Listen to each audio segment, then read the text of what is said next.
Hey guys, welcome back. With this video, I'm going to start a new series on JVM and internals. So throughout this series, we will cover a variety of topics like the basic understanding of bytecode, the class loading mechanism, the memory architecture of Java VM, the garbage collection and GC algorithms, how GC works, how to take the heap dump, how to analyze the heap dump. Then we will also cover JIT, which is just-in-time compiler. We will also cover the profiling and tuning, so on and so forth.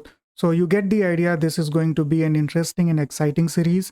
And if you are interested in how Java code works under the hood, this is for you. As for this video, we'll start from the basics. From the step 1, we will cover the basic understanding of bytecode. So we will learn how to check out the bytecode, how to deassemble the class. We will understand the class structure and different pieces and concepts that we will see in the generated bytecode. So let's get started.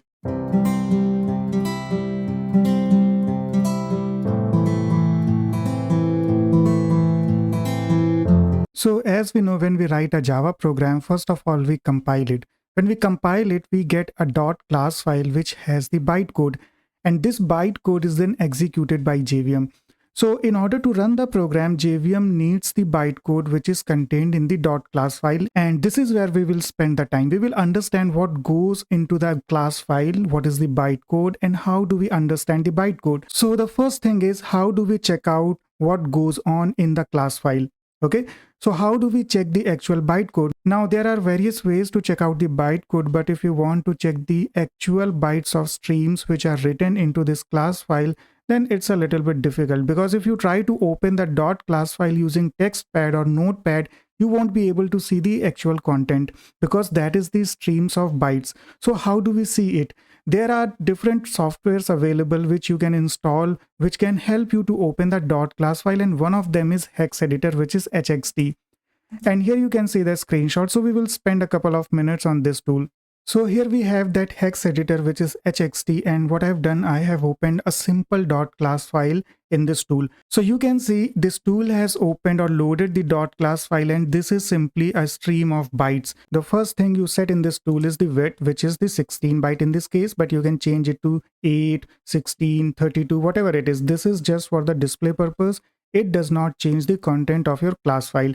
So as I have selected it to be 16 bytes, so you can see there are 16 bytes, 0 to 15, because this is hex, so total 16 bytes. And here we have the offset. Offset is simply because, as I said, this is a stream of bytes. So in this stream, there are offset or indexes of the set of those 16 bytes. So you can see at offset 0, we have these first 16 bytes from the class file, and offset 10, which is in the hex value, so you can convert it to decimal, we have the next 16 bytes. So this is showing me the exact content of my .class file, which is simply the bytes. Alright, now this is not much useful for us because this is not human readable, but there is one takeaway from this is that the bytecode in the .class file is basically a sequence of bytes. So if you consider it as an array and there are different byte, okay, so these are different byte contents. So each particular block will have an index, which is the offset, and the width or the length of that block. Okay, so that's how the content will be read from the .class file. Now we are not going to use HXD because this is not friendly, as I said, but this is just to illustrate how the bytecode looks in the class file. We will see a friendly way or a familiar way of understanding the bytecode in a short while. But before that, there is one more important concept that we have to cover, and that is the operand stack. The concept of operand stack is very important to understand, because almost always when JVM is executing the bytecode, it is interacting with this operand stack. This is used as a simple stack which supports push and pop operations. So how that works is that some bytecode instructions push the values to this operand stack, while other instructions pop the values from this operand stack. And in this way, bytecode is executed by the JVM using the operand stack. So we will see a dry run soon. The other thing to understand is where this stack is placed. So on the screen, you see a thread stack. In Java, each thread gets its own stack. And inside that thread stack, we have different stack frames. So each executing method gets its own stack frame. And inside a particular stack frame, we have the operand stack. So the operand stack is a per method structure. That means each method would have its own stack frame and an operand stack. Now let's spend some time on thread stack, stack frame, and operand stack. Alright, so we know in Java there is at least one active thread which executes the code, and that is the main thread. So even if you don't create any custom thread, JVM will always create a main thread. And in Java, each executing thread gets its own stack. And this is also known as thread stack or thread VM stack. So for example, when we run the Java program, and if we are not creating any other custom thread, we know there will be one main thread. So that main thread gets a stack on the VM memory, and this is called a thread stack. So at any point of time, there could be n number of stack frames active in JVM. So this is also a thread stack, let's say for nth thread. All right. Now what happens, a thread is executing some code, and in Java that code is ultimately written in the methods. So at a particular point of time, a thread is executing a method. When a method is executed, JVM creates a stack frame and push it onto the thread stack. So suppose this is thread T1 and this thread T1 executes a method M1. So what will happen, JVM will create a stack frame for M1 and it will be pushed onto the T1 stack. All right. Now the stack frame on top of the stack always represents the currently executing method. So this is the M1 method. Now let's say from the method M1 you call another method M2. So now the execution is changing. M2 will be called. So what JVM will do, it will create a new stack frame for M2 and it will be pushed onto this thread stack. So this is the new top and this represents the method execution for M2. So in the same way, each executing method gets its own stack frame. All right, so this is stack frame. So when a method executes, it has some code, which is the bytecode at runtime, and it has some parameters, it has a return value, and all of this is stored in the stack frame, or at least the metadata depending on the case. So here we have a stack frame, and all this metadata and sometimes some values will be stored in the stack frame, which is required for the method execution.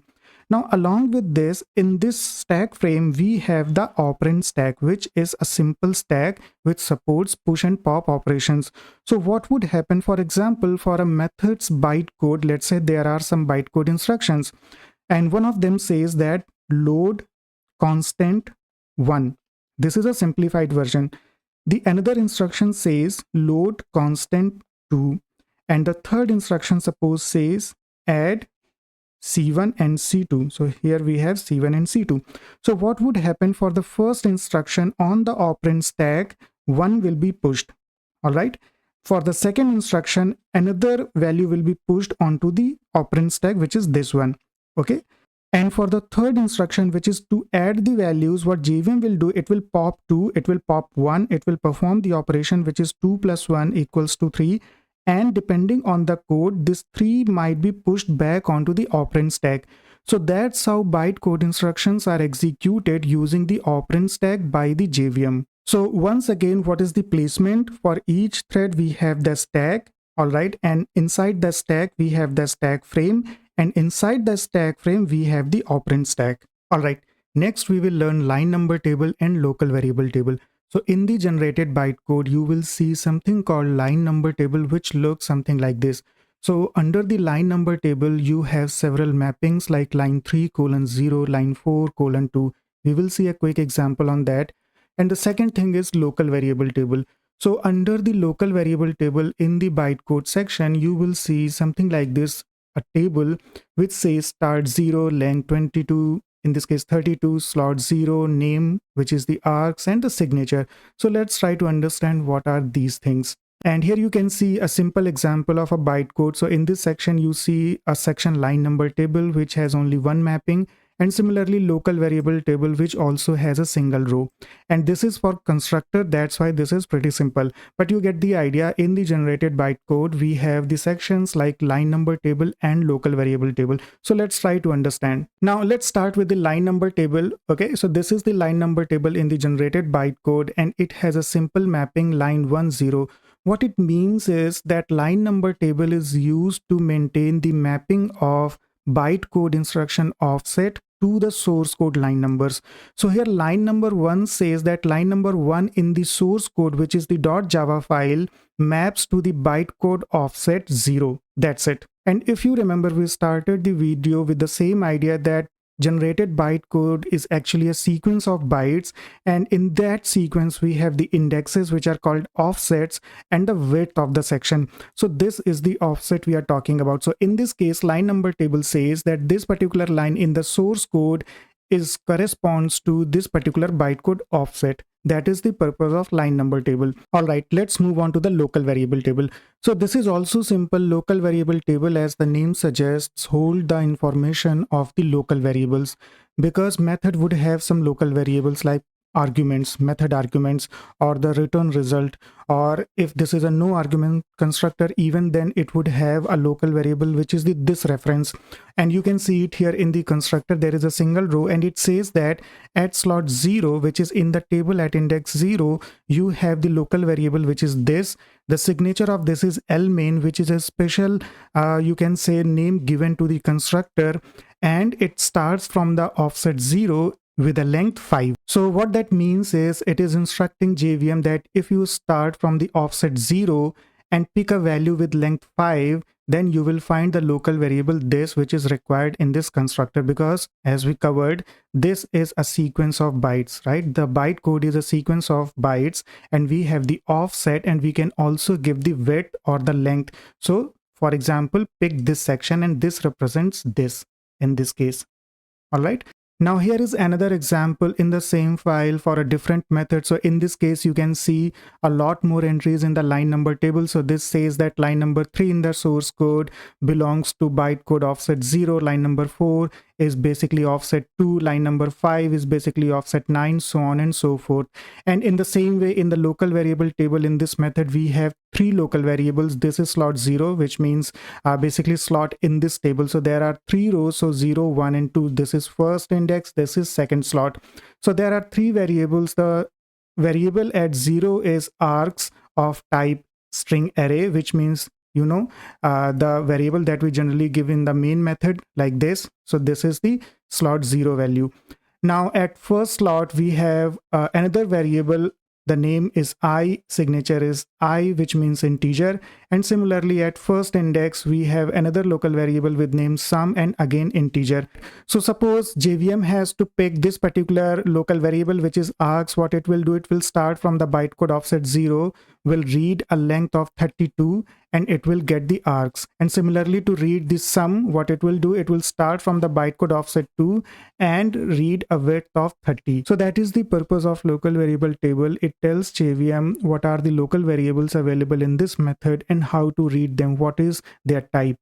Alright, so that's all for this video. We laid the foundation by understanding the core concepts like Operand Stack, the line number table and the local variable table, and how the bytecode is essentially a sequence of instructions, a sequence of bytes.